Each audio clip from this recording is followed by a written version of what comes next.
Hello and welcome back in our kitchen. If you're new to our channel, we're happy that you found us, and if you like our videos, please don't forget to subscribe. Today, we'll be making a beautiful Easter sweetbread with the raisins that is soft like a pillow and will taste absolutely amazing. On the screen, you will see all the necessary ingredients. Since we are using yeast for this bread, first thing we'll do is activate it and pour it in the warm, not hot milk. Then we'll add a teaspoon of flour and a teaspoon of sugar. Mix it well and leave it somewhere warm for 10 to 15 minutes until it's nice and bubbly. In a large mixing bowl, let's sift the flour. This step is extremely important and it helps our sweet bread become extra fluffy.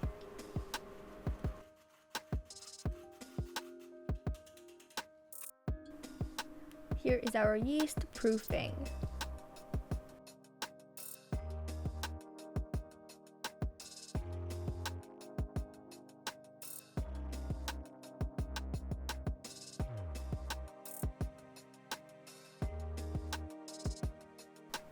Make a whale in the middle of the sifted flour and pour in the yeast mixture. Add in the eggs and mix them a little to break the egg yolks. Add the sugar and mix it all together.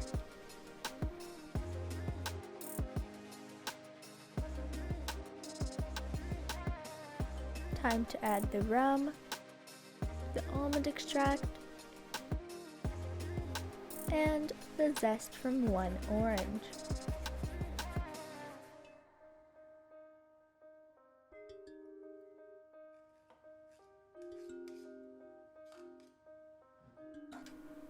Lastly, add the melted butter and mix it with a spoon until it shapes into a dough-like consistency.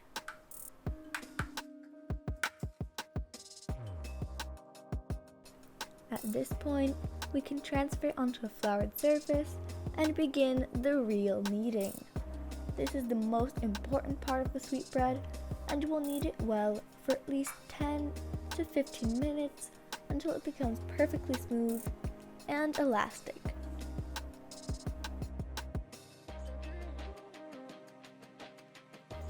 I just wanted to mention that I did flour the surface a few times during this process because it felt a little sticky. I prefer to knead by hand so I can feel the dough, but if you have a bread maker or a standing mixer with the dough attachment, you can definitely use it.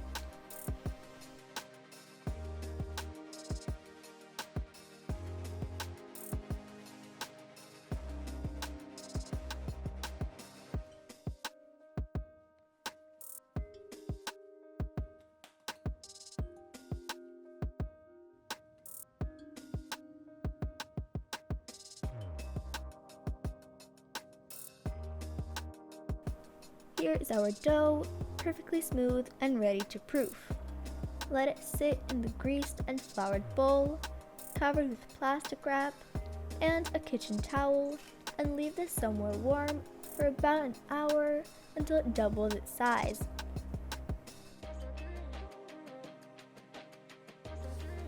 I have soaked the raisins from the night before in a spoon of rum, and while the bread is proofing, I am adding 2 tablespoons of freshly squeezed orange juice. An hour later, the dough has doubled its size and we can braid it. I weighed it so I can split it into 6 equal pieces, and it weighs 1.35 kilograms or 3 pounds. As you can see, the dough is very smooth and I'm kneading it just before splitting it into equal pieces.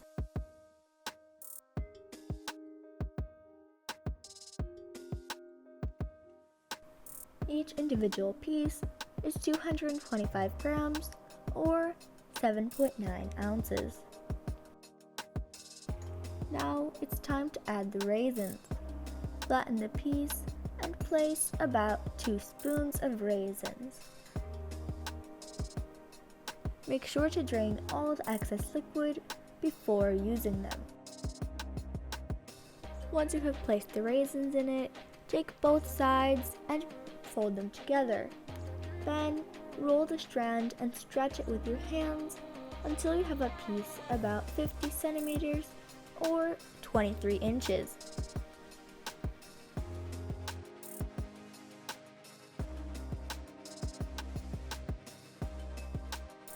Repeat this with all 6 of the pieces. Make sure they are all the same thickness and length. Place them next to each other, and when we are ready, we can braid our beautiful bread.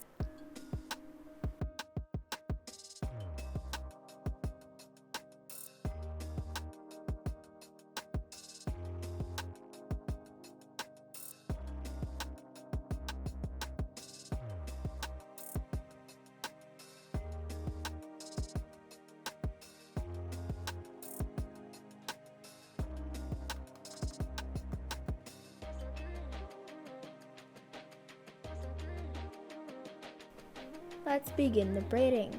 Connect them all at the top and begin moving the most right strand over to the next 2 and under the 3rd. Then place it on the left side and arrange it with your fingers so you get this nice and well. Then grab the next most right strand and the same way get over the next 2 strands and under the 3rd, placing it on the left hand side. Repeat this process with all the strands you have until you have none left.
If it's needed, go back and adjust any strands so they all look pretty and well arranged.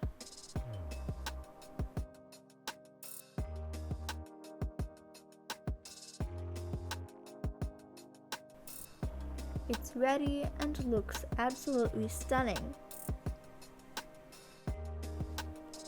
Place it on a baking tray and cover it with plastic wrap and a kitchen towel and leave it to proof a second time again, somewhere warm for another 30 to 45 minutes. Here's our bread after the second proof. It looks so much fuller and very big.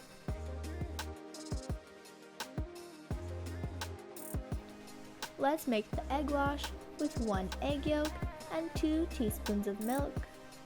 Spread it well on top of the bread, and as you can see, beautiful strands are showing in the dough.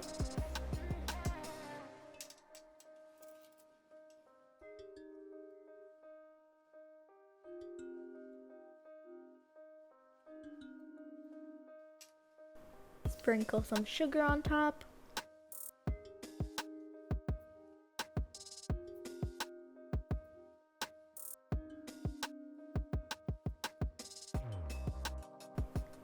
arrange the raisins,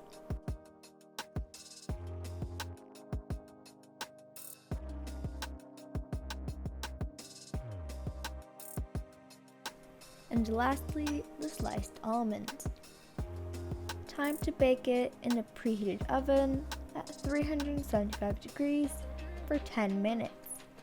Then lower it to 325 degrees Fahrenheit and bake for 40 more minutes until you get a dry stick when you poke it. It's very important to cover it with aluminum foil. If it starts to get red on the outside too fast. I covered mine after the 5th minute and baked it with foil almost until the end. I removed the foil for the last 5 minutes so it gets this nice and beautiful crust. It looks absolutely stunning, and I promise you it tastes even better.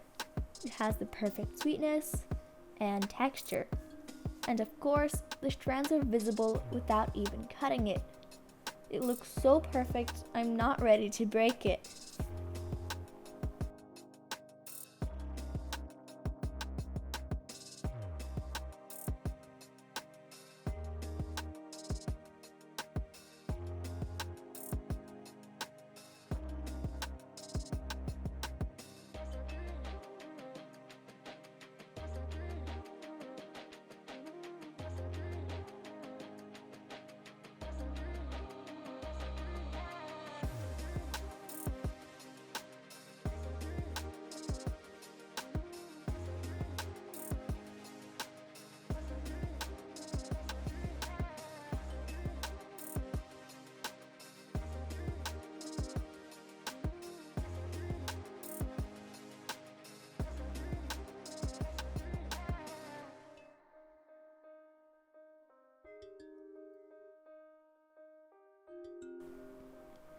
But for the sake of this video, I'm gonna show you breaking it. I tell you, it breaks off so nicely and it's absolutely perfect, as I mentioned before. Thank you so much for watching this video. If you liked it, don't forget to subscribe to our channel. We have many more delicious recipes coming, and we always share all our tricks so you can get the best results by following our videos at the comfort of your home. We love you guys and hope to see you soon in our kitchen.